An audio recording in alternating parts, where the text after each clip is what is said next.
तो सबसे पहले आप सभी का हमारे चैनल सुप्रिया ऑनलाइन क्लासेस पर स्वागत करते हैं। तो साथियों, आज का जो क्लास होगा बहुत ही इम्पोर्टेंट क्लास होगा। यानी कि वीडियो में हम लोग देखने वाले हैं आपका जो निर्देशांक ज्यामिति है, इसमें किस-किस फ़ॉर्मूला का हम लोग प्रयोग करने वाले हैं 7.1 से 7.4 तक में। तो सारे फ़ॉर्मूले हम लोग इस वीडियो में देखने वाले हैं। तो वीडियो बहुत ही मज़ेदार होने वाला है। तो वीडियो को यदि यदि आप सभी को वीडियो अच्छा लगेगा तो वीडियो को प्यारे साथियों लाइक, शेयर ज़रूर कर दीजिएगा, ठीक है? तो आइए क्लास को स्टार्ट करते हैं। चलिए, पार्ट 1 में आप सभी को इसका परिभाषा वगैरह जो भी था बेसिक चीज़ बता दिए थे। आज हम लोग यह पार्ट 2 है हम लोगों का। इस पार्ट में हम लोग क्या करेंगे, पूरा सूत्र देखेंगे। चलिए, सबसे पहले सूत्र हमारा होगा कि मूल बिंदु से दूरी ज्ञात करना है। मूल बिंदु से दूरी ज्ञात करने का सूत्र क्या?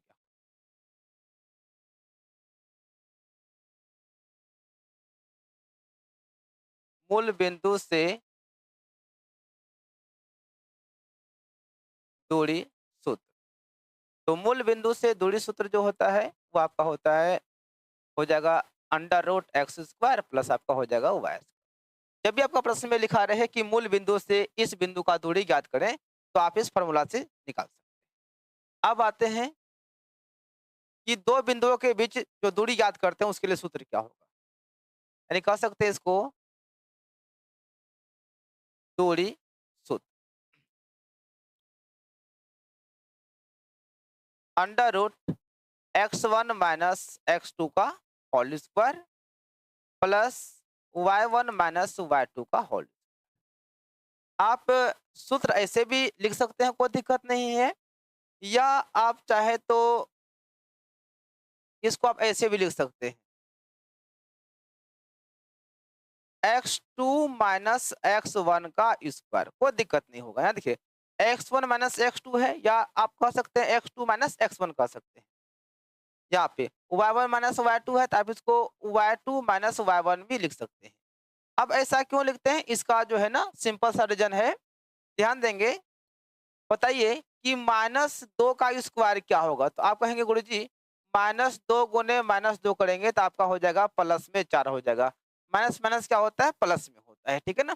देखिए, -2 का स्क्वायर कीजिए, फिर भी आपका प्लस में 4 होगा, या आप केवल 2 का स्क्वायर कीजिएगा फिर भी आपका 4 होगा। कहने का मतलब हुआ, यदि आप x1 माइनस x2 करते हैं और घटाने पर यदि मान लीजिए घटाने पर माइनस में कोई भी संख्या आ जाता है और आप उसका स्क्वायर करेंगे तो वह भी आपका प्लस में हो जाएगा, ठीक है ना? या x2 माइनस x1 जब आप घटाएँगे तो यदि मान लीजिए वो प्लस में आ जाएगा, उसका स्क्वायर कीजिएगा तो भी प्लस में ही रहेगा। कहने का मतलब हुआ कि आप चाहे माइनस का स्क्वायर कीजिए या प्लस का स्क्वायर कीजिए, आपका प्लस ही रहेगा स्क्वायर करने के बाद, क्योंकि जोड़ा है, 2 है, पावर जोड़ा है तो आपका क्या होगा? प्लस में होगा। इसलिए आप ना इस सूत्र को ऐसे भी लिख सकते हैं, x1 माइनस x2 का whole square plus y1 minus y2 का होल स्क्वायर, या कह सकते हैं x2 माइनस x1 या y2 माइनस y1 भी कह सकते हैं, ठीक है? ये आपका क्या हो गया? दूरी सूत्र हो गया। बात समझ में आ गया ना? दूरी सूत्र आप ये भी लिख सकते हैं या ये भी लिख सकते हैं, गलत नहीं होगा, आपका बिल्कुल सही है। चलिए, अब चलते हैं विभाजन सूत्र। यानी कि 2 बिंदु, इस तरह से करने का मतलब हुआ कि आपका यहाँ से यहाँ देखिए कोई जो है ना एक रेखा है, एक बिंदु ए हो गया, एक बिंदु बी हो गया, ठीक है ना? इसका ठीक बीच में मान लिया कोई बिंदु आपका पी है। इसका निर्देशांक आपका x1 और y1 हो जाएगा, इसका x2 y2 हो जाएगा। यदि हमें निकालना है इसका ठीक बीच वाला मान, मतलब मध्य बिंदु निकालना है, तो मध्य बिंदु का सूत्र क्या होगा? तो देखिए, ध्यान दीजिएगा, मध्य बिंदु का सूत्र, मध्य बिंदु का सूत्र x1 प्लस x2 बट्टे 2 y1 प्लस y2 बट्टे 2, यह आपका हो गया मध्य बिंदु का सूत्र हो गया।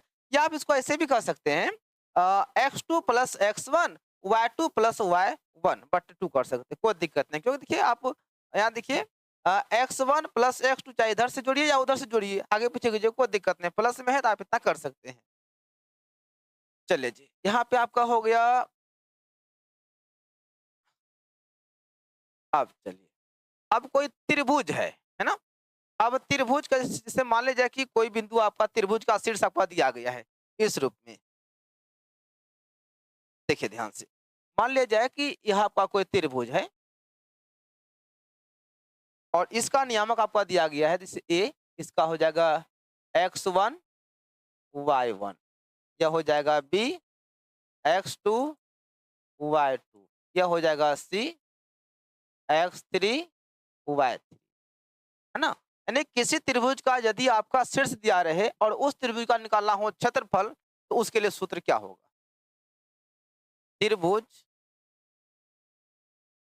ए बी सी का क्षेत्रफल, इसका सिंपल सा एक ट्रिक है, याद रखेंगे 23 31 12, है ना। यदि आप इस कोड को याद करेंगे ना 23 31 12, तो फटाक से आपको ना यह सूत्र आपको याद हो जाएगा। यहाँ देखिए इसका सूत्र हो जाएगा 1/2 x1, देखिए 23 का मतलब हो गया y2 माइनस y3, ये आपका हो गया 23, प्लस देखिए x1 के बाद आपका हो जाएगा x2, ठीक। देखिए 23 हो गया, अब 31, 31 का मतलब हो गया आपका y3 माइनस y1 हो जाएगा, y3 माइनस y1 प्लस देखिए x1 x2 अब क्या होगा x3 हो जाएगा, ठीक है ना, हो गया ना। अब देखिए 23 तो पहला वाला हो गया, इसमें आ गया, 31 आपका बीच वाला आ गया, अब क्या 12 है, 12 का मतलब हो गया प्यारे बच्चों y1 माइनस y2 हो जाएगा, यही आपका क्या हो जाएगा इस त्रिभुज का क्षेत्रफल का सूत्र हो जाएगा। 23 31 12 आप भी याद रखिएगा, आसानी से आप इसे निकाल सकते हैं। अब चलिए यहाँ पे क्या होता है कभी कभी कि यहाँ पे कोई आपका केंद्र है ना, यहाँ से इसको मिलाएंगे, यहाँ से मिलाएंगे।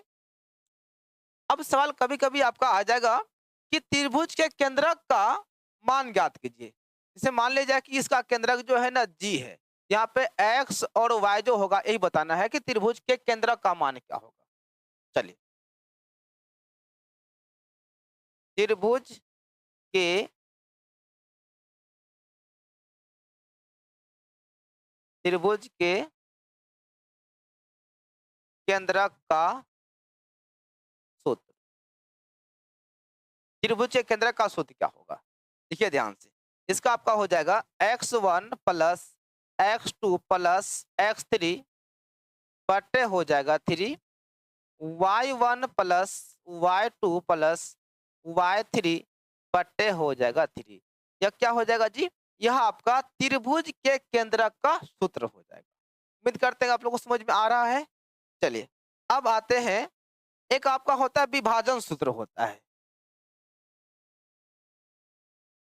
जैसे मान लिया जाए कि यह कोई एक रेखा है, ठीक है, ए बी, यह आपका हो जाएगा x1 y1, यह x2 y2, यह कोई देखिए यह बीच में नहीं है, यह जो है ना यह बिंदु P जो है बीच में नहीं है, अगल बगल में है। अगर बीच में रहेगा तो वो आपका मध्य बिंदु हो जाएगा। तो मध्य बिंदु का सूत्र आपको तो बता ही दिए हैं, यह आपका मध्य बिंदु नहीं है बल्कि ए बी रेखाखंड को बिंदु P जो है इसको m1 अनुपात m2 में क्या करता है, इसको विभाजित करता है। या या आप सभी इसको ये भी बोल सकते हैं m अनुपात n भी कह सकते हैं। तो विभाजन बिंदु का सूत्र क्या हो जाएगा, ध्यान देंगे, विभाजन सूत्र,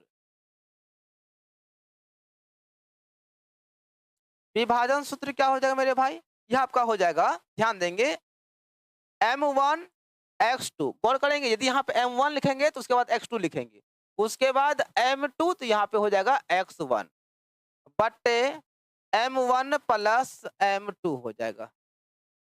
उसके बाद इसमें चलेंगे y वाला में, जैसे यहाँ लिखे ना m1, यहाँ भी लिखेंगे m1, यहाँ पे x2 है तो यहाँ पे लिखेंगे y2 प्लस m2 तो y1 बटे m1 प्लस m2 हो जाएगा, है ना।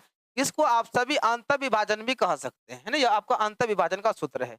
और एक आपका बाह्य विभाजन होता है, बाह्य विभाजन में बहुत ही सिंपल है, जहाँ पे प्लस है वहां पे कर दीजिएगा माइनस। लेकिन आपको क्लास 10th में आपका बाह्य विभाजन नहीं मिलेगा देखने के लिए। जब आप 11 12 में जब साइंस लेके अगर मैथ रखिएगा तो आपको वहां पे पढ़ने के लिए मिलेगा, हायर क्लास में मिलेगा, ठीक है ना। तो बस इतना ध्यान रखना है कि विभाजन सूत्र क्या होता है, m1 x2, यहाँ देखिए m1 लेंगे तो x2 लिखेंगे, या अगर m2 है तो x1 लिखेंगे। ये x वाला हो गया, ये हमारा y वाला। चलिए अब और क्या क्या हो जाए इसका, कितना नंबर में ये था, चलिए 4 हो गया, ये आपका 5 नंबर, चलिए हो गया।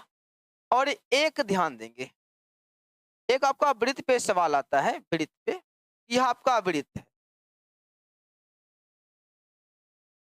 और वृत्त का यह आपका ना व्यास ए बी, यह जो है ना वृत्त का क्या है, व्यास है, इसका जो है ना आपका यह केंद्र हो गया, केंद्रक हो गया। इसका नियामक जो है x1 y1 हो जाएगा, इसका हो जाएगा x2 और y2 हो जाएगा।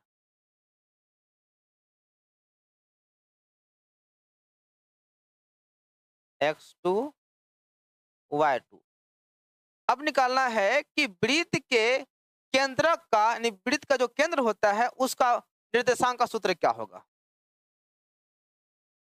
वृत्त के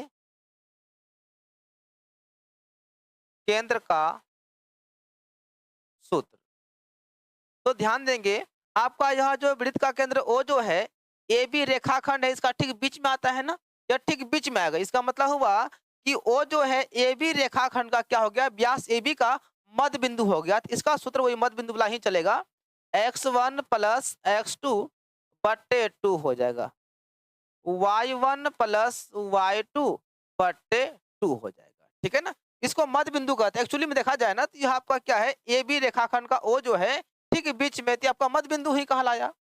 चलिए तो आपका यहाँ पे हो गया, ये भी हो गया। अब चलिए कभी कभी जो है ना आपका त्रिभुज पे आ जाएगा, निर्देशांक दे देगा और बताना पड़ेगा वो कौन सा त्रिभुज है ना, समबाहु त्रिभुज है कि विषमबाहु त्रिभुज है कि समद्विबाहु त्रिभुज है। चलिए बात करते हैं हम लोग त्रिभुज पे। जितना बेसिक चीज है ना इस वीडियो में आपको हम पूरा बता देते हैं। त्रिभुज में आते हैं तो पहला हमारा आता है समबाहु त्रिभुज। समबाहु त्रिभुज, देखिए समबाहु त्रिभुज क्या होता है, जिस त्रिभुज का सब भुजा बराबर हो। देखिए समबाहु जो है दो शब्दों के मेल से बना हुआ है, सम जोर बाहु, बराबर आपका हो जाएगा समबाहु। सम का मतलब होता है कि समान या बराबर, बाहु का मतलब होता है भुजा। तो इसको आप डिफाइन इस तौर पे कर सकते हैं, जिस त्रिभुज की तीनों भुजाएं आपस में समान हो उसे समबाहु त्रिभुज कहते हैं, ठीक है। तो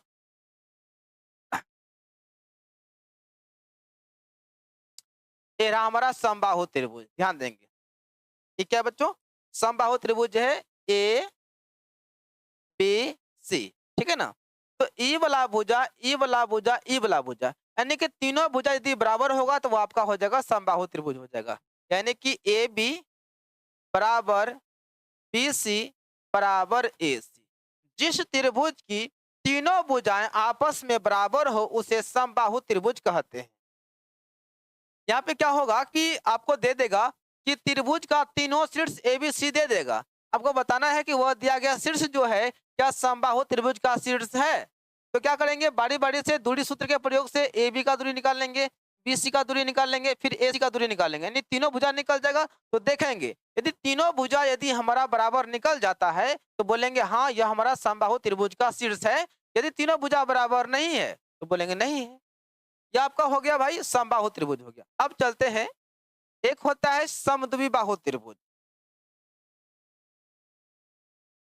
समद्विबाहु त्रिभुज, अब देखिए समद्विबाहु त्रिभुज किसे कहते हैं। देखिए सम द्वि जोर बाहु, आपको मोटा मोटा समझा देते हैं। सम द्वि का मतलब, सम का मतलब हो गया बराबर, बराबर या कह सकते हैं समान। द्वि का मतलब जानते हैं कि दो होता है। बाहु का मतलब अभी जस्ट आपको बताए हैं कि बाहु मतलब होता है भुजा। यानी कि जिस त्रिभुज की कोई भी दो भुजा आपस में यदि बराबर हो जाता है तो वह त्रिभुज आपका समद्विबाहु त्रिभुज कहलाएगा। जैसे देखिए एक हम त्रिभुज बना लेते हैं, ए बी सी, इस त्रिभुज का जो है ना ई वाला भुजा और ई वाला भुजा बराबर है, लेकिन ई वाला भुजा देखिए बराबर नहीं है। यानी कि ए बी जो है वह ए सी के बराबर है, लेकिन बी सी के बराबर नहीं। तो कहने का मतलब हुआ दो भुजा तो बराबर है ना। जब दो भुजा बराबर रहेगा तो वो आपका हो जाएगा समद्विबाहु त्रिभुज हो जाएगा। यदि तीनों भुजा बराबर रहेगा तो समबाहु त्रिभुज हो जाएगा। तो इसको कैसे परिभाषित करेंगे? इसको बोलना है कि जिस त्रिभुज की कोई भी दो भुजा आपस में बराबर हो उसे कहेंगे समद्विबाहु त्रिभुज। ठीक है, अब चलिए आते हैं विषम बाहु त्रिभुज में। विषम बाहु त्रिभुज। अब देखिए विषम बाहु त्रिभुज क्या होता है। विषम बाहु देखिए, विषम जोड़ बाहु, यानी कि विषम बाहु त्रिभुज जो है यह भी आपका दो शब्दों के मेल से बना है, विषम जोड़ बाहु। ठीक है ना। तो विषम का मतलब होता है कि बराबर नहीं, बराबर नहीं, या कह सकते हैं कि असमान। बाहु का मतलब होता है भुजा।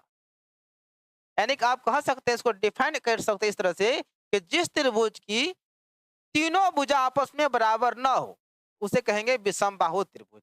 जैसे देखिए एक त्रिभुज हम बना लेते हैं। देखिए ई वाला भुजा, ई वाला भुजा, ई वाला भुजा, तीनों आपस में क्या है? बराबर नहीं, डिफरेंस है, बी सी। यदि यह आपका, अगर यह 5 होगा तो यह आपका 4 होगा, यह आपका 3 होगा, मतलब तीनों भुजा क्या होगा? अलग अलग होगा। कह सकते हैं,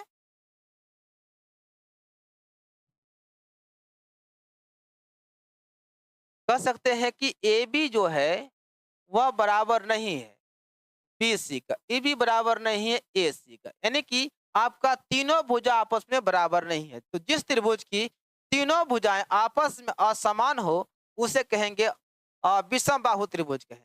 क्लियर? चलिए, तो समबाहु हो गया, विषम बाहु हो गया, समद्विबाहु हो गया। अब आते हैं चतुर्भुज में। मेरे बच्चों चतुर्भुज से भी आपका सवाल इस चैप्टर में बनेगा, ध्यान देंगे। अब बात करेंगे हम लोग किसमें? चतुर्भुज की बात करेंगे। तो पहला आपका आ जाएगा वर्ग, इसको स्क्वायर कहते हैं इंग्लिश में, वर्ग। वर्ग में क्या होता है? इसका चारों भुजा बराबर होगा और विकर्ण भी बराबर होगा। यानी कह सकते हैं कि जिस चतुर्भुज की चारों भुजा आपस में बराबर हो और विकर्ण भी बराबर हो उसे वर्ग कहेंगे। ध्यान देंगे। देखिए ए बी सी और आपका हो गया डी। चलिए, ये रह गया आपका विकर्ण, ई आपका हो गया विकर्ण। तो यहाँ क्या है कि आपका जो चतुर्भुज ए बी सी डी जो है इसका ए बी भुजा और बी सी भुजा, सी डी या डी सी कह सकते हैं, उसके बाद ए डी भुजा, इसका चारों भुजा आपस में बराबर है। यदि यह भुजा आपका 5 सेंटीमीटर होगा तो ए बी 5 सेंटीमीटर होगा, ए बी 5 होगा, ए बी 5 होगा। यानी कि आपका चारों भुजा आपस में क्या हो जाएगा? बराबर हो जाएगा। फिर विकर्ण भी जांच करना पड़ेगा, है ना। विकर्ण भी जांच करना पड़ेगा। तो देखिए विकर्ण में इसका विकर्ण ए सी जो है आपका बी डी के बराबर है। तो चलिए इसको डिफाइन करते हैं। क्या कहेंगे कि जिस चतुर्भुज की चारों भुजा एवं विकर्ण बराबर हो, यानी जिस चतुर्भुज की चारों भुजा बराबर हो आपस में और विकर्ण भी आपस में बराबर हो। चारों भुजा अपना अलग अलग बराबर होगा, ऐसा नहीं कि विकर्ण जो आपका भुजा होगा वही आपका विकर्ण होगा, ऐसा कोई बात नहीं है ना। जैसे मान लीजिए कि आपका भुजा 4 सेंटीमीटर है तो सब आपका 4 हो जाएगा, ठीक है ना। जैसे मान लीजिए विकर्ण आपका जो है ना 7 सेंटीमीटर है तो ये भी आपका 7 हो जाएगा, ठीक है ना। यानी विकर्ण आपस में बराबर होगा और भुजा भी आपस में क्या होगा? बराबर होगा। तो जिस चतुर्भुज की चारों भुजा आपस में बराबर हो और विकर्ण भी आपस में बराबर हो उस चतुर्भुज को वर्ग कहा जाता है। चलिए, आशा करते हैं आप सभी को वर्ग भी समझ में आ गया होगा। अब चलते साथियों आयत में चलते हैं कि आयत का क्या खासियत है, क्या गुण है।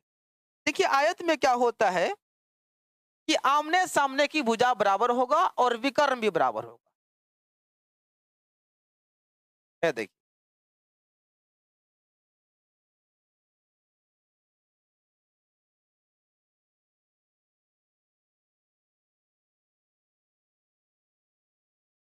ए बी सी एंड डी। यदि मान लीजिए कि आपका ए बी 10 सेंटीमीटर है तो आपका डी सी भी हो जाएगा 10 सेंटीमीटर। यदि यह आपका 8 सेंटीमीटर है तो आमने सामने वाला का भुजा ए भी हो जाएगा 8 सेंटीमीटर। और यदि बात करें विकर्ण का, यदि विकर्ण आपका 12 सेंटीमीटर है तो ये भी आपका हो जाएगा 12 सेंटीमीटर। यानी कहने का मतलब हुआ कि आयत किसे कहते हैं? आयत उसे कहते हैं, यानी उस चतुर्भुज को आयत कहते हैं जिसकी आमने सामने की भुजा बराबर हो और विकर्ण भी आपस में बराबर हो, उसे आयत कहते हैं। ध्यान देंगे, आपका ए बी भुजा जो है, ए बी का आमने सामने नीचे वाला आपका हो जाएगा सी डी, यानी कि ए डी के बराबर आपका सी डी हो जाएगा, या आपको डी सी भी कह सकते हैं। फिर आपका देखिए आपका ये जो है बी सी जो है, बी सी का जो सम्मुख भुजा सामने वाला भुजा है आपका ए डी हो जाएगा। और विकर्ण देखेंगे, विकर्ण आपका ए सी और आपका बी डी, विकर्ण भी आपस में क्या है? बराबर है। यानी कि जिस चतुर्भुज की सम्मुख भुजाएं आपस में बराबर हो और विकर्ण भी बराबर हो, उसे आयत कहेंगे। आयत समझ में आ गया? चलिए अब चलते हैं समांतर चतुर्भुज।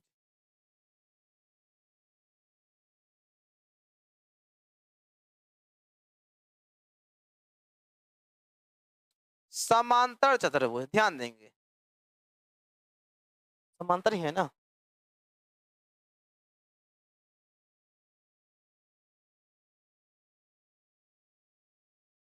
देखिए समांतर चतुर्भुज किसे कहते हैं? जिस चतुर्भुज की सम्मुख भुजाएं समान हो, विकर्ण समान हो अथवा ना हो, कोई दिक्कत नहीं, लेकिन हाँ इसका आमने सामने का भुजा क्या होना चाहिए? समान होना चाहिए। देखिए ध्यान, यह आपका क्या समांतर चतुर्भुज क्या कहेंगे?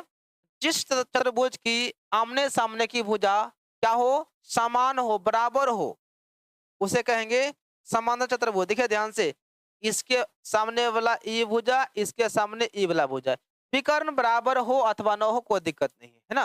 विकर्ण ऐसे इसमें विकर्ण बराबर होता भी नहीं है, जो विकर्ण है ना बराबर नहीं होता है। और क्या बच गया? हो गया, वर्ग हो गया।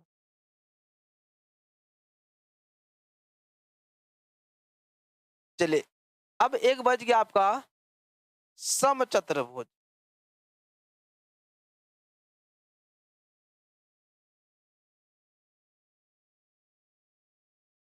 समचतुर्भुज देखिए यह क्या होता है? जिस चतुर्भुज की चारों भुजा आपस में बराबर हो लेकिन विकर्ण बराबर ना हो, जिस चतुर्भुज की चारों भुजा आपस में क्या हो? बराबर हो लेकिन विकर्ण बराबर न हो। चलिए इसको हम ऐसे बना देते हैं, चारों भुजा भाई आपस में क्या होगा? बराबर होगा।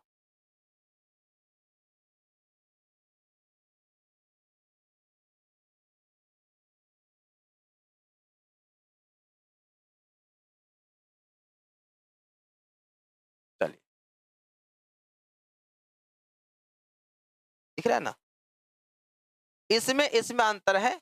इसमें देखिए आमने सामने का भुजा बराबर था, है ना, इसका आमने सामने का भुजा बराबर था, इसका क्या है? चारों भुजा बराबर हो जाएगा, ए बी सी और डी हो जाएगा। ई वाला भुजा इसके बराबर, ई वाला भुजा इसके बराबर हो जाएगा, यानी कि ए बी बराबर आपका बी सी बराबर सी डी बराबर ए डी, है ना। और इसमें क्या होता है? विकर्ण एक दूसरे को 90 डिग्री पर प्रतिच्छेद करता है। यहाँ पे 90 डिग्री पे क्या करेगा? प्रतिच्छेद करेगा।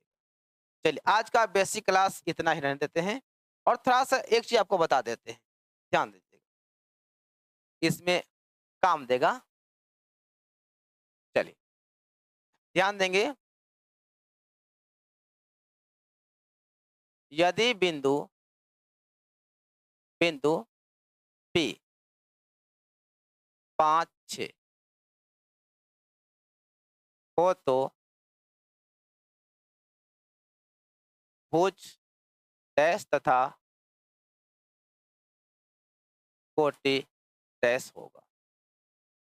ध्यान देंगे, भुज का मतलब होता है एक्स निर्देशांक, कोटि का मतलब होता है वाई निर्देशांक। ये बहुत ही महत्वपूर्ण है। तो भुज का मतलब क्या हो गया? भुज का मतलब आपका हो गया एक्स निर्देशांक, यानी कि एक्स वाला मान को हम लोग क्या कहेंगे, भुज कहेंगे। और कोटि, कोटि का मतलब हो गया वाई निर्देशांक। वाई निर्देशांक को क्या कहेंगे जी, कोटि कहेंगे। और ध्यान देंगे किसी भी बिंदु का जो पहला वाला जो अक्षर होता है, पहला वाला जो निर्देशांक होगा वो आपका एक्स कहलाता है, दूसरा वाला वाई कहलाता है। इसे देखेंगे पहला आपका क्या है 5, यह आपका एक्स कहलाएगा, दूसरा वाला आपका वाई कहलाएगा, ठीक है ना। तो एक्स को साथियों, एक्स को हम लोग क्या कहते हैं, भुज कहते हैं। तो भुज क्या हो जाएगा आपका 5 हो जाएगा, कोटि क्या हो जाएगा आपका 6 हो जाएगा। बस समझ में आया। यानी पहला वाला को एक्स कहते हैं, एक्स का मतलब भुज हो गया, दूसरे वाले कोटि, कोटि मतलब वाई हो गया, ठीक है। याद रहेगा ना। इसे दे देंगे, मान लो कोई बिंदु देंगे आपको -7 और 6, बोलेंगे कि बताना मेरे भाई कि भुज क्या होगा, बोलेंगे गुरु जी भुज तो पहला वाला होता है, तो आपका हो जाएगा -7। और कोटि क्या होगा, कोटि मतलब वाई, वाई आपका बाद में होता है 6, पहले आपका हो जाएगा एक्स, बाद में आपका हो जाएगा वाई, पहले एक्स फिर बाद में वाई हो जाएगा। बात समझ में आ गया। उम्मीद करते हैं कि आज का क्लास आप सभी का बेसिक जो क्लास आपको कराएं बहुत ही अच्छा लगा होगा। तो वीडियो को लाइक शेयर जरूर कर दीजिएगा। अब हम लोग कल से क्या करेंगे, प्रश्नावली 7.1 से शुरू करेंगे। जय हिंद, ऑल द बेस्ट।